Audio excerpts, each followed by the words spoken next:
Okay po mga kababayan, Chris Ulo po at welcome po rito sa ating YouTube channel. Okay, pag-usapan ho natin ito. Update po muna tayo rito sa Maynila. Alam niyo naman, nakatutok rin ho tayo dyan sa mga nangyayari ho dyan sa Maynila. Oho. Baka akala ng mga isko niyan si Chris Ulo nakalimutan na yung Maynila. Yan ang hindi. Oo. Siyempre, kinakailangan ho natin suportahan hanggang dulo ho. Ang ating mayora dyan sa Maynila, Mayor Hani Lacuna, mga kababayan. Eto na. Nako, mukhang ikot ang tumbong ni Isko Moreno rito. Oho. Alam nyo naman kasi, mga kababayan, noong mga nakaraang buwan, especially bago magpasko, bago magbagong taon, eto kasi si Mayor Hani Lacuna, hindi ho nakatutog sa mga pagpapapogi o pagpapaganda. Sa mga kung ano-ano. Si Isko, panay po siya doon sa mga,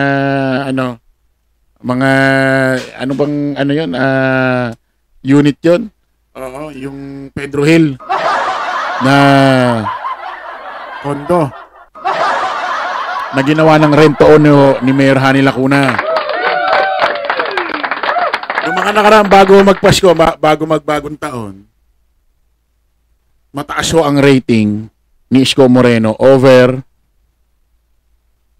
Mayor Hani Lacuna.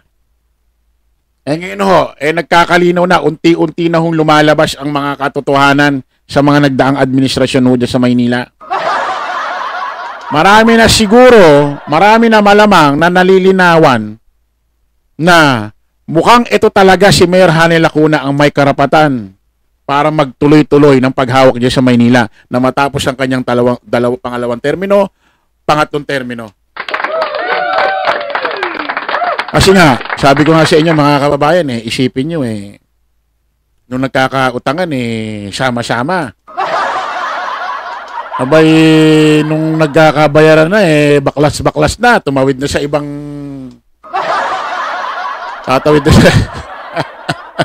tatawid na sa ibang posisyon. Abay, kaya nga inuulit ko, Sir Isko Moreno. 'Di ba sinasabi mo, kung masama ako, masama rin sila.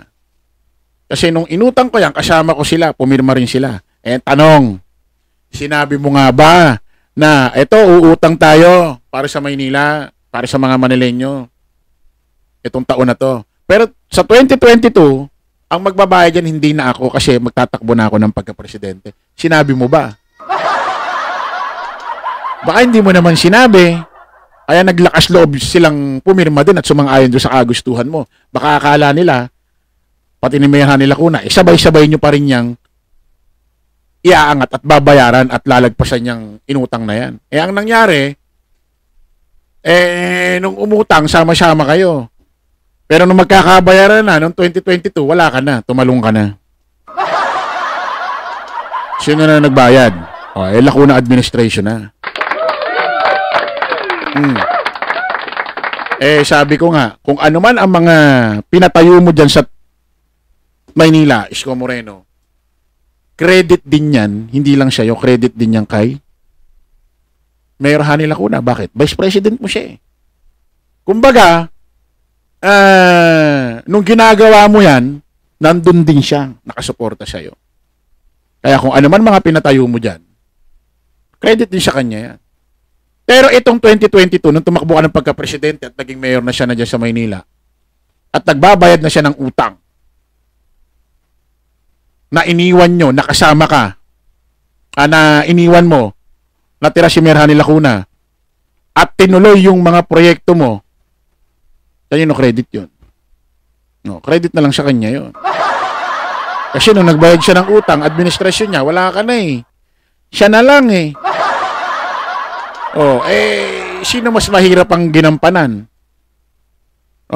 Yung umutang, kayo, sama-sama kayo, o yung nagbayad na nang wala ka na?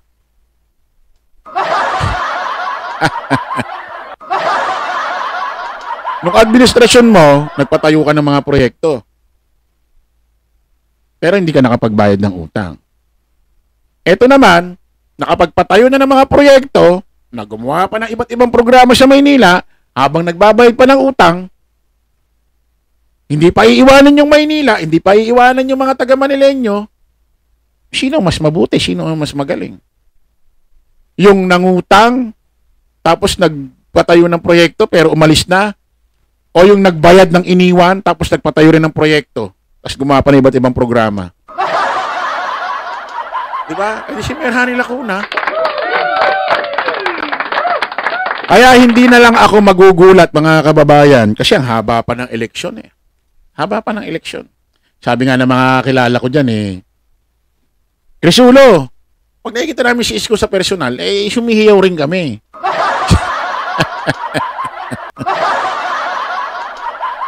Sumisigaw din kami. Siyempre, artista eh. Gwapo eh.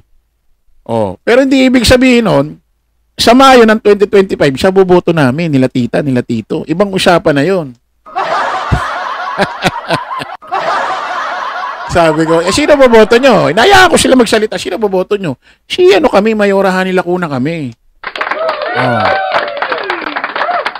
Kumbaga, ito si Isko, malakas lang to sa kalsada kasi artista nga. Eh kahit saan nga magpunta yan, kahit nga hindi sa kahit magpunta sa Pasig yan, magpunta sa Malabon, magpunta sa Quezon City, kahit hindi siya iboboto doon dahil hindi naman siya doon tatakbo, hihiyawan pa rin yan doon eh. Oh, lalo na kung sumasayaw pa ng dahil inside. Kasi nga artista. Eh si Dr. Hani Lacuna, Mayor Hani Lacuna, hindi naman artista, mga kabataan. Ibig sabihin, malamang sa alamang, ito si Isko, malakas lang sa field. Malakas lang sa social media. Kasi artista. Pero, sa botohan, sa Mayo sa 2025, itong parating, iba na usapan. Totohanan na. Reality na. Ang mananalo, yung katotohanan na. Kaya hindi na ako nagugulat, mga kababayan. Malayo pa eleksyon. Ilang buwan pa, January ngayon, February, March, April, may 4 na buwan pa. Eh mukhang dumidikit na eh, malalagpasan na eh, ni Mayor Hani Lacuna itong si Isko Moreno sa ratings. Basahin ho natin itong bagong report. Ha? Sa pinakabagong survey ng HKPH, Public Opinion and Research Center, lumiit na ang lamang ni Isko Moreno na nasa 46%. Habang umakyat si Mayor Hani Lacuna sa 31%. Ay putik, ito na. Nako, malamang ikutumbong na ito ni...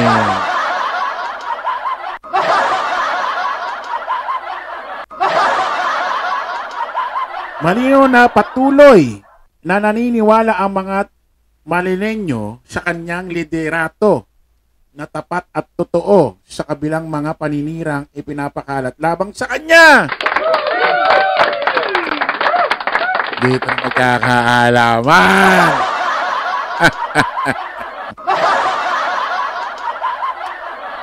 Nako, sabi pa naman ng mga kakilala ko, Crisulo, hintay-hintay lang, medyo busy kami. Parating na kami dyan, pagtatanggol din namin si Mayor Hani Lacuna. Nako, mukhang magdadatingan yung mga magigiting na vlogger ha. Parating na kami, Crisulo. Pagtatanggol namin yan, Mayor Hani Lacuna. Putik.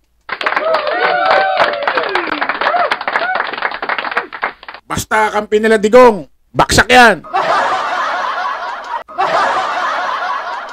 Kaya mga Manileño na nagmamahal kay PBBM, sumusuporta kay PBBM, kakamping, dilaw, pula, loyalista ng mga taga Maynila, kung sinusuportahan nyo si Pangulong Bongbong, suportahan din nyo ang politikong sumusuporta sa kanya, tulad ni Mayor Hani Lacuna.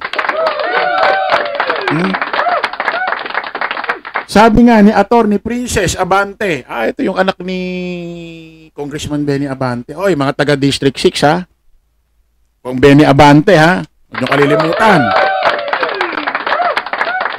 Sabi ko nga, kung gusto nyong pasalamatan si Kong Benny Abante bilang paglaban sa mga mali, mga katiwaliang nangyari sa nakaraang administrasyon, paano nyo siya pasasalamatan, mga taga Maynila, District 6? iboto nyo. Pag binoto nyo si Benny Abante bilang congressman ulit dyan sa District 6 ng Maynila, napasalamatan nyo na siya.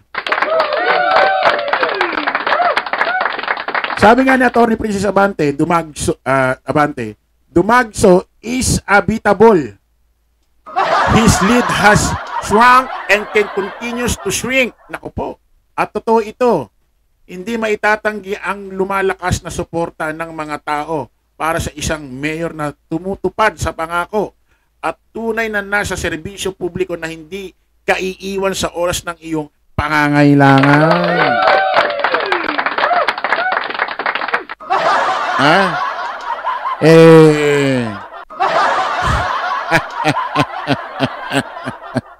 Hindi tulad ng iba dyan. Sabi pa raw, hindi raw tatakbo ng presidente.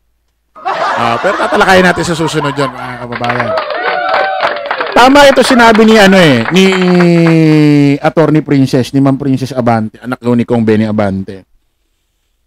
Isipin nyo, kahit sa relasyon, sino pipili nyo? Di ba hindi nang iwan? Ha? At saka grabe na, at saka napaka-unfair nito. Isipin mo, ang laking pera inutang. Ang nagbabayad si administrasyon ni Mayor Hani Lacuna, si Mayor Hani Lacuna. Tapos nung malaki na nababayaran, babalik na naman siya. Pero nung nagkautang na malaki, umalis. Ano yan? Ba't ganun? Ba't ganun yung sistema? Parang may something, parang meron talagang mali, parang merong asal talaga. May asal eh. Kasi kung ikaw talaga, iniisip mo ang mamamayang Pilipino ng Maynila, yung mga tinatawag na Manilenyo, nagpatayo ka ng proyekto, bakit iiwanan mo?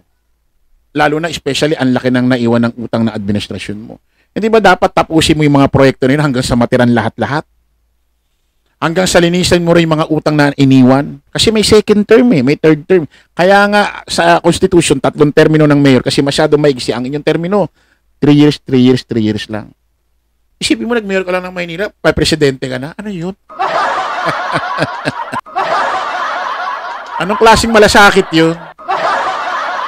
Hindi ka tulad ito ni Mayor Hani Lacuna.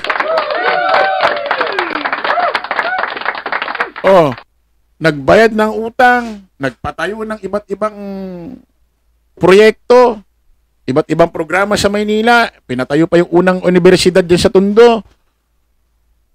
Hindi pa kayo iiwan. Tatapusin niya pa ang mga programa at maglalaan pa siya at mag-iisip pa ng mga iba't ibang programa na ikaaginhawa ng mga taga Maynila. Kaya kung ako sa inyo, yung mga natitira pa dyan, yung medyo nalalason pa ang utak, yung mga nalalasong pa ang utak, magising na kayo sa katotohanan. Doon kayo sa totoong naglilingkod. Hindi doon sa magaling masyadong bumuka, masyadong mabulaklak ang mga salita na makata. Doon kayo sa totoong serbisyo. Yung mga magagaling magsalita, nabubusog lang dyan, tenga lang naman. Doon kayo mismo na talagang mabubusog. Puso't isipan, pangangatawan at mga pangailangan. Mayor Hani Lacuna po, mga kababayan. Mayor para sa 2025 dyan sa Maynila. Kita-kita ulit tayo mamaya sa panibagong live, panibagong vlog, mga kababayan. Maraming salamat. Kita-kits tayo. Bye-bye.